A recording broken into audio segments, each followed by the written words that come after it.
Fala, filhotes, vocês estão vivos? No vídeo de agora nós vamos refletir um pouquinho, pensar sobre a liberdade em Spinoza, sobre o conatos, sobre onde está a liberdade, sobre a Alain, uma perspectiva racionalista, falar da fenomenologia, da liberdade situada e de faticidade.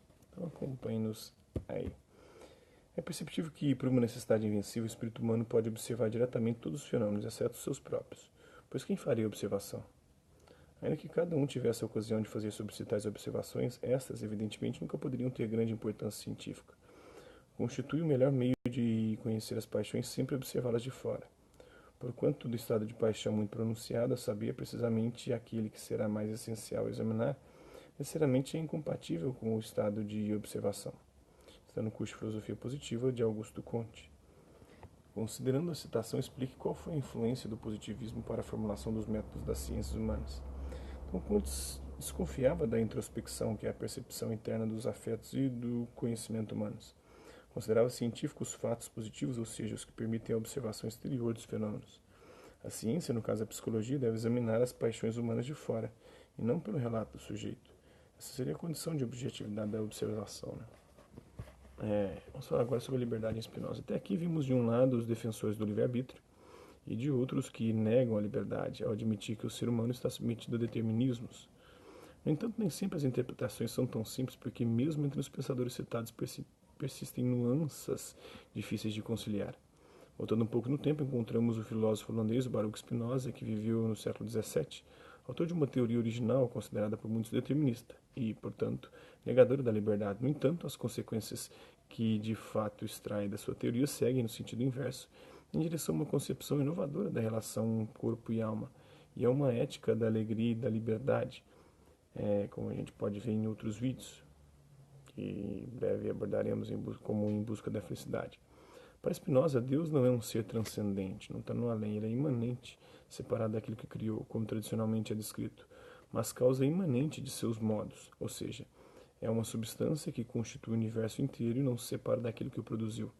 Daí é conhecida a expressão latina Deus sive natura, que significa Deus ou a natureza, ou Deus é a natureza.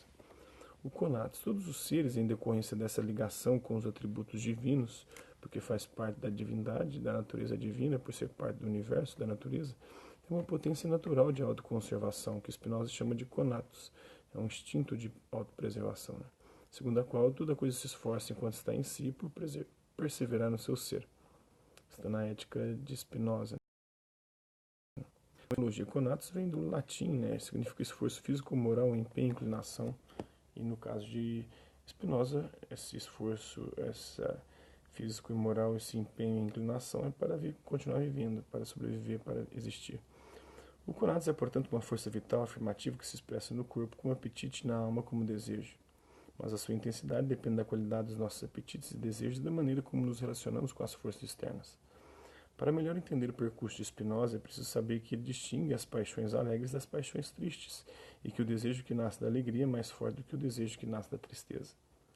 Veja como elas nascem. Os desejos nascidos da tristeza, a inveja, o ódio, o medo, o orgulho, o ciúme, vingança, são mais fracos porque impedem o crescimento, corrompem as relações e se orientam para as formas de exploração e destruição. Já os desejos nascidos da alegria, o amor, a amizade, a generosidade, a benevolência, a gratidão são mais fortes porque aumentam a nossa capacidade de agir e de pensar, permitem o desenvolvimento humano e facilitam o encontro das pessoas. Em outras palavras, a alegria faz corpo e alma expandirem seus talentos e, fortalecido, o ser humano torna-se capaz de afastar uma paixão triste. Diferentemente de seus antecessores que apontam a superioridade da razão para dominar os afetos considerados tristes, Spinoza não hierarquiza corpo e alma. A razão não é superior aos afetos, nem cabe a ela controlá-los. A razão se expressa até pelos afetos. Os apetites e desejos jamais serão dominados por uma ideia ou uma vontade, mas apenas por outros afetos mais fortes. A alma nada pode contra uma paixão triste, na medida em que somente uma paixão mais forte poderá afastar uma paixão mais fraca. Então, ele quer dizer aqui o seguinte, que nós somos movidos pelas paixões, e somente uma paixão mais forte pode superar uma paixão existente, Então você tem que arrumar, aquilo, uma paixão só se cura com outra paixão, e mais forte, A inveja de 1306, Afresco de Giotto. A inveja foi representada sobre as chamas com a língua em forma de serpente ali entrar pelos olhos. O invejoso que maldiz o bem que o outro possui tem a visão do mundo e de si mesmo prejudicada pela paixão da inveja, muitas vezes também do ódio. Então, onde está a liberdade? De acordo com essa explicação, Spinoza não culpabiliza as paixões como forças perigosas a serem submetidas e controladas pela pretensa força superior da razão e da vontade, como até então se aceitara na tradição do livre-arbítrio, desde os antigos, em especial a partir de Santo Agostinho. Entende a liberdade como autodeterminação. Por isso não nega a causalidade interna, o determinismo. Antes a considera adequada para que o ser atinja a sua essência. O indivíduo é livre quando ele age de acordo com a sua causalidade interna. Quando sucumbe à influência externa, ele é coagido e determinado.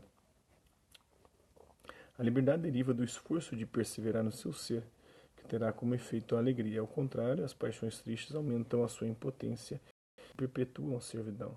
Então você é livre quando você alimenta as paixões alegres, felizes, e não as paixões tristes, né? Quando você alimenta as paixões tristes, você se torna escravo delas. Mas tudo isso é movido por uma lógica universal, por Deus, que é a própria natureza, e que de uma coisa te impele, seja para as paixões tristes ou paixões alegres, né? Falando Alain, uma perspectiva racionalista. Vejamos as respostas que se orientam pela perspectiva racionalista, que privilegia a consciência moral como capacidade intelectual do conhecimento. Segundo essa visão, não há como negar que o ser humano sofre influências da cultura que herdou e do tempo e espaço em que vive. No entanto, por ser consciente, é capaz de conhecer esses condicionamentos. Com base na consciência das causas e não a revelia delas, é possível construir um projeto de ação. Portanto, encontramos a liberdade no poder de transformação sobre a natureza do mundo e sobre a própria natureza humana.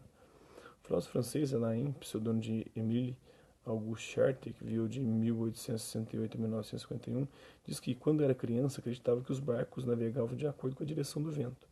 Mas bem sabemos que um homem velejador manobra um veleiro e, fazendo zigue-zagues, pode seguir para onde quiser, podendo até avançar contra o vento, mas sempre pela própria força do vento. Então ele está usando a natureza, para a própria natureza, mas para ir para onde ele quer. Desse modo, a causalidade não é ignorada, mas introduz-se uma outra causa, a consciência do determinismo, que transforma o sujeito em ser atuante. É aquele que vai ter o controle da sua vida, né? Vai ter o domínio. Mesmo o vento sendo o contrário, ele vai posicionar as velas de tal maneira que esse vento contrário vai levar para onde que ele quer ir, não para onde que o vento está levando. E não o simples efeito passivo das causas que agem sobre ele. A ação livre concretiza-se no trabalho do indivíduo como ser consciente e prático. Agora vamos falar um pouquinho dessa fenomenologia da liberdade situada. No século XX, diversos filósofos da corrente fenomenológica abordaram o tema da liberdade. Para eles, a discussão sobre liberdade não se completa no plano de uma liberdade abstrata, nem conforme uma concepção racionalista que privilegia apenas o trabalho da consciência, mas consideram a liberdade do sujeito encarnado, situado e capaz de relacionar-se com o mundo e consigo mesmo. Na linguagem da fenomenologia, traduzimos os dois polos do determinismo e liberdade como faticidade, ou imanência, e transcendência. Esses dois polos são antitéticos, ou seja, contraditórios, mas estão indissoluvelmente ligados. O que é a faticidade? A faticidade é a dimensão de coisa que todo ser humano tem, é o conjunto das suas determinações. Segundo a faticidade, encontramos no mundo com um corpo, determinadas características psicológicas, pertencentes a uma família, a um grupo social, situados em um tempo e espaço não escolhidos. Foram jogados aqui, ninguém pediu para nascer, como diria o Heidegger. Então é isso aí. Espero que vocês tenham gostado do vídeo. Quem curtiu, dá um like. Quem não curtiu, dá um dislike. Se interessar pelo conteúdo do canal, só se inscrever, ativar o sininho e aguardar os próximos vídeos e as próximas notificações. Deixe também seus comentários, vendo o que você tem achado dos vídeos, sugestões de temas e assuntos para serem abordados em vídeos posteriores. É isso aí. Hasta la vista, beijos e até a próxima.